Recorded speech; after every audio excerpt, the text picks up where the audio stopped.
आज हम पृथ्वी परमार सर के साथ हैं। तो सर ने ऑल इंडिया रैंक 56 हासिल की है आरएएस एग्ज़ाम में। तो सर से उनकी प्रिपरेशन स्ट्रेटजी और उनका एक्सपीरियंस शेयर करने के लिए हम आज सर से आपके लिए वीडियो बनवा रहे हैं। तो आज सर से जानते हैं। सर, आप अपना पहले नाम बता दीजिए और अपनी रैंक बता दीजिए और अपना एजुकेशनल बैकग्राउंड बता दीजिए। मेरा नाम पृथ्वीराज परमार है और आरएएस 2018 जिसका रिज़ल्ट अभी आया है उसमें मैंने ओवरऑल 56 रैंक हासिल की है। मैंने बीटेक किया है इलेक्ट्रॉनिक्स एंड कम्युनिकेशन इंजीनियरिंग में एसआरएम यूनिवर्सिटी कटनगुलातुर चेन्नई तमिलनाडु से। ठीक है सर, तो आपने बीटेक किया है।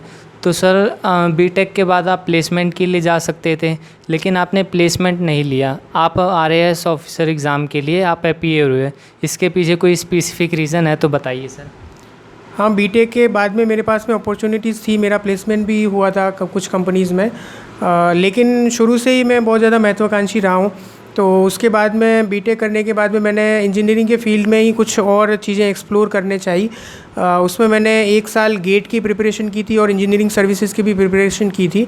अनफॉर्चुनेटली मेरा वहाँ पर नहीं हो पाया था। तो फिर उसके बाद में मैंने 2017 के एंड में फील्ड चेंज कर लिया था और मैं फिर सिविल सर्विसेज की प्रिपरेशन में आ गया था। ठीक है सर, तो आपने जो आरएएस एग्ज़ाम दिया इसके बारे में हमारे सब्सक्राइबर्स को थोड़ा डिटेल में बताइए। कितने पेपर होते हैं, प्रीलिम्स, इंटरव्यू, मेंस, सभी को थोड़ा एक्सप्लेन कीजिए और क्या सिलेबस रहता है और उनके अकॉर्डिंग कैसे प्रिपरेशन करनी चाहिए, प्रिपरेशन स्ट्रैटेजी भी बताइए सर। 3 स्टेजेस होते हैं आरएएस एग्ज़ाम में। सबसे पहला होता है प्रीलिम्स, उसके बाद में मेंस और लास्ट स्टेज होता है इंटरव्यू, साक्षात्कार। तो प्रीलिम्स की स्ट्रेटेजी जो सिलेबस होता है वो रिलीज़ होता है और फिर मेंस का सिलेबस जो है वो हमारे पास में अलग से होता है। और मोस्ट ऑफ द सब्जेक्ट्स हैं जो प्रीलिम्स और मेंस में कॉमन होते हैं। कुछ ऐसे सब्जेक्ट होते हैं जो सिर्फ प्रीलिम्स में होते हैं और कुछ ऐसे सब्जेक्ट होते हैं हमारे लिए जो सिर्फ मेंस में होते हैं। और दोनों की जो प्रिपरेशन है वो अलग अलग नहीं की जा सकती है। मेंस की और प्रीलिम्स की तैयारी जो है वो साथ में ही करनी होती है हमें। जो सब्जेक्ट सिर्फ प्रीलिम्स में होते हैं जैसे मैथ्स और रीजनिंग का जो पोर्शन होता है वो सिर्फ हमारे अभी के मैंने जो एग्ज़ाम दिया उसमें सिर्फ प्रीलिम्स में ही था, तो मैंने उसकी केवल प्रीलिम्स के अकॉर्डिंग ही तैयारी की थी। मैथ्स में और रीजनिंग में अच्छे सवाल आते हैं, कुछ 15-20 एक सवाल आते हैं, अच्छी संख्या होती है। मतलब प्रीलिम्स में हमारे सामने लगभग 150 क्वेश्चन आते हैं और 200 मार्क का पेपर होता है। और हमें ये कोशिश करनी चाहिए कि हमको 50% मार्क्स जो है वो हम अचीव कर सकें। 200 नंबर का पेपर होता है तो 100+ के रेंज में है तो आई थिंक हम सेफ़ जोन में है, हमारा मतलब हो जाएगा। प्रीलिम्स के जो मार्क्स होते हैं वो मेंस में ऐड होते नहीं है। मेंस के जो मार्क्स होते हैं उसी से सब कुछ डिसाइड होता है। तो प्रीलिम्स और मेंस के जो कॉमन सब्जेक्ट होते हैं उससे तैयारी को शुरू करना चाहिए। लास्ट का टाइम जो है वो तो प्रीलिम्स के लिए देना चाहिए, लेकिन शुरू में स्ट्रेटेजी इस तरीके से रखनी चाहिए कि मुझे प्रीलिम्स का भी जो है वो ध्यान रखना है और मेंस में अच्छे मार्क्स भी प्राप्त करने हैं। तो वो स्ट्रेटेजी रहती है। फिर उसके बाद में मेंस है तो वो सबसे ज़्यादा इंपॉर्टेंट है, क्योंकि 4 पेपर होते हैं 200 मार्क के और 800 मार्क्स का प्रीलिम्स मेंस होता है। और उस 800 मार्क्स से ही फाइनल मेरिट जो है वो डिसाइड होती है, इंटरव्यू के 100 मार्क्स जो है वो जोड़ करके। तो उसी से कैडर डिसाइड होता है, उसी से रैंक डिसाइड होती है। तो वो सबसे ज़्यादा डिसाइडिंग पेपर होता है। और इसमें एक ही की होती है कि प्रैक्टिस करनी होती है, बार बार प्रैक्टिस करनी होती है। सिलेबस के अकॉर्डिंग जो है वो बुक्स पब्लिक डोमेन में ही है, सभी को जो कॉमन बुक्स हैं वो सबको पता ही होती है। उन बुक्स के सहारे, और मेरा जो बैकग्राउंड है वो इंजीनियरिंग का था, तो मैं डायरेक्टली जो है वो राजस्थान के टच में नहीं था, तो इसलिए मैंने एक कोचिंग इंस्टीट्यूट ज्वाइन कर लिया था। और कोचिंग इंस्टीट्यूट के नोट्स जो होते हैं वो मैंने वहाँ से पढ़ने शुरू किए, वहाँ से मैंने शुरुआत की। फिर मेरे पास में सिलेबस था मेंस का और प्रीलिम्स का, और फिर मेरे पास में जो प्रीवियस ईयर के क्वेश्चन पेपर्स थे वो मैंने आरपीएससी की वेबसाइट से डाउनलोड कर लिए थे।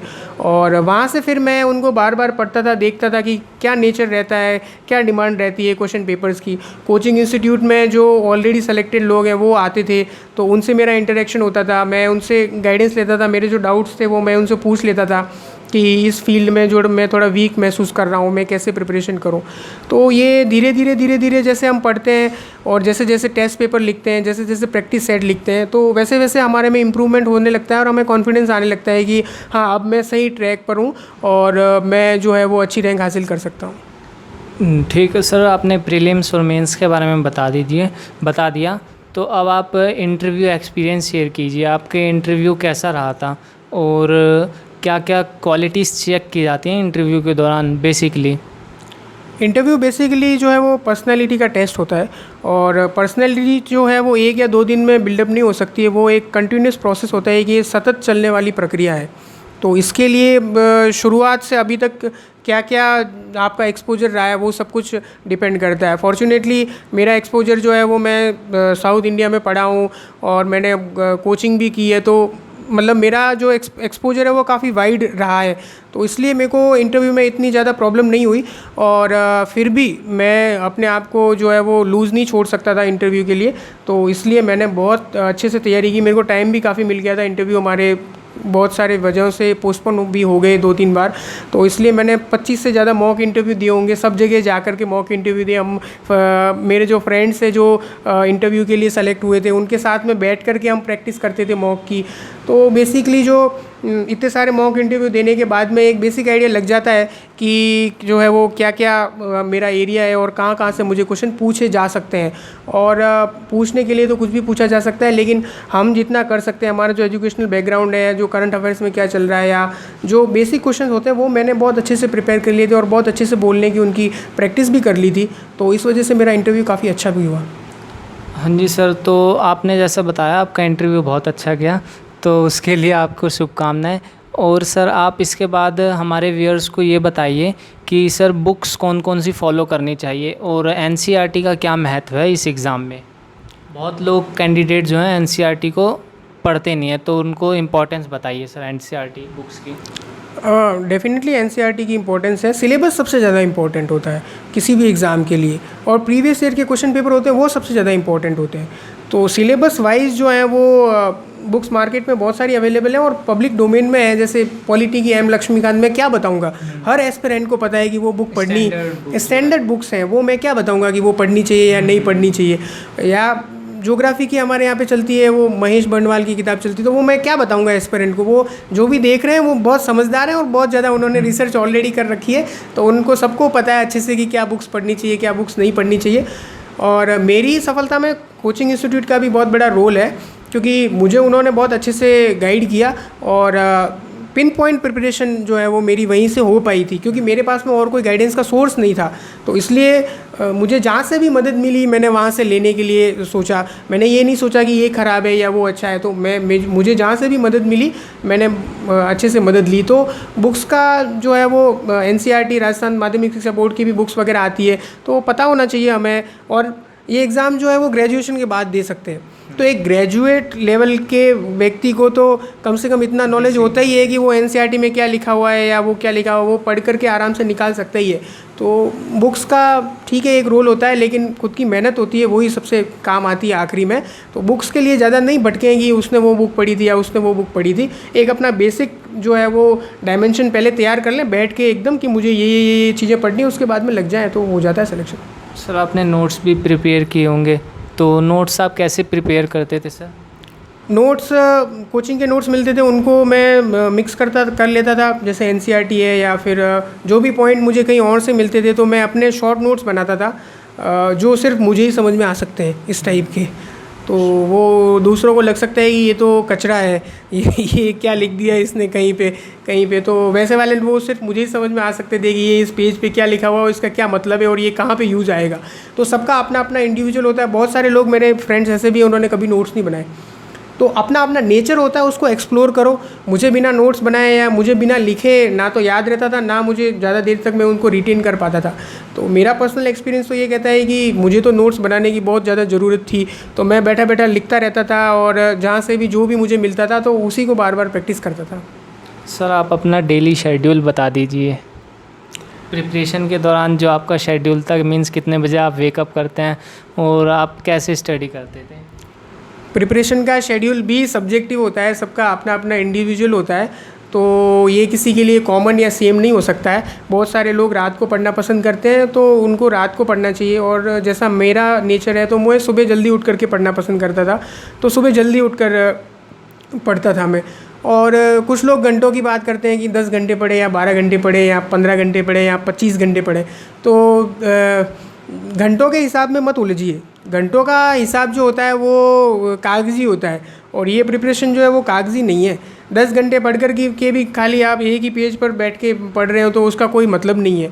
और अगर आपका डेली टारगेट रूटीन जो फिक्स है कि मेरी कैपेबिलिटी इतनी है कि मैं इतना कर सकता हूँ, तो उतना अगर मैंने अचीव कर लिया उस दिन का, तो मैं सेटिस्फाइड होकर के आराम से रेस्ट करूँगा। और उतना अगर अचीव नहीं हो पाया है तो मुझे रात में भी नींद नहीं आएगी कि मैं तो कल का रूटीन ही मिस कर दिया और अगला वाला रूटीन भी मुझे जो है वो वापस फॉलो करना है। तो मिक्स होना चाहिए। अपना खुद का लीज़र टाइम भी मेरे पास में होता था, फ्री टाइम भी होता था, घर वालों से बात करने के लिए, फ्रेंड्स से बात करने के लिए, और खुद को भी टाइम देना बहुत ज़रूरी होता है, क्योंकि ये प्रिपरेशन जो है वो थोड़ी लंबी होती है। तो अगर 2, 4, 5 महीने पढ़ना हो तो कोई भी पढ़ लेगा ज़्यादा टाइम के लिए, लेकिन खुद के लिए भी थोड़ा समय निकालना बहुत ज़रूरी होता है, और खुद को बैलेंस बना करके चलना होता है अपनी प्रिपरेशन में। तो सर आप अपने डेली शेड्यूल में एक्सरसाइज वगैरह, मेडिटेशन वगैरह करते थे? सच बताऊं तो बहुत ज़्यादा टाइम तो मुझे नहीं मिल पाता था, इसलिए मेरी बैक में पेन भी हुआ करता था। तो जब पेन मेरे बैक में होना स्टार्ट हुआ उसके बाद से मैंने थोड़ा थोड़ा स्टार्ट किया। मुझे उसका जो इम्पोर्टेंस है वो समझ में आया कि अगर आप 15-20 मिनट की एक्सरसाइज कर लेते हो तो आप पूरा दिन जो है वो फ्रेश रहते हैं, और पढ़ाई में भी ज़्यादा फोकस कर पाते हैं। और वो 15-20 मिनट में पढ़ के भी व्यक्ति कितना पढ़ लेगा, उस 15-20 मिनट की वजह से आपके अगले 15-20 दिन, 25 दिन ख़राब हो रहे हैं, तो उसका जो है वो नुकसान आपको झेलना ही पड़ेगा। तो जब से फिर मेरे को थोड़ा हल्का हल्का बैक पेन स्टार्ट हुआ उसके बाद से मुझे समझ में आया कि एक्सरसाइज की कितनी इंपॉर्टेंस है। तो आप उस स्टेज को आने ही ना दें कि आपकी बॉडी में कोई प्रॉब्लम स्टार्ट होवे या आपकी मानसिक रूप से आपको कोई तकलीफ़ होनी शुरू हो जाए। तो एक्सरसाइज और मेडिटेशन तो बिल्कुल जो है वो करना ही चाहिए, और बहुत समय मिलता है आरएस में पढ़ने के लिए। ऐसा नहीं है कि बहुत जल्दी आ जाता है या बहुत कुछ ऐसा हो जाता है, तो इसलिए आराम से आधा घंटा तो व्यक्ति खुद के लिए निकाल ही सकता है, कोई बड़ी बात नहीं है इसमें। सर तो टेस्ट सीरीज़ का बता दीजिए, बहुत कैंडिडेट टेस्ट सीरीज़ कौन सी ज्वाइन करनी चाहिए और टेस्ट सीरीज़ को कैसे देना चाहिए? टेस्ट सीरीज़ कोई भी रेप्यूटेड कोचिंग की ज्वाइन कर लीजिए। मैंने स्प्रिंग बोर्ड एकेडमी से फाउंडेशन बैच में था मैं, और उन्हीं की प्रीलिम्स की टेस्ट सीरीज़, उन्हीं की मेंस की टेस्ट सीरीज़, उन्हीं के वहाँ पे मैंने बहुत सारे इंटरव्यू भी दिए, तो मुझे उनका सही लगा। बाकी कोचिंग्स का मेरा इतना एक्सपीरियंस नहीं है, तो मैं उनके बारे में कोई भी कमेंट करने के लिए कैपेबल नहीं हूँ।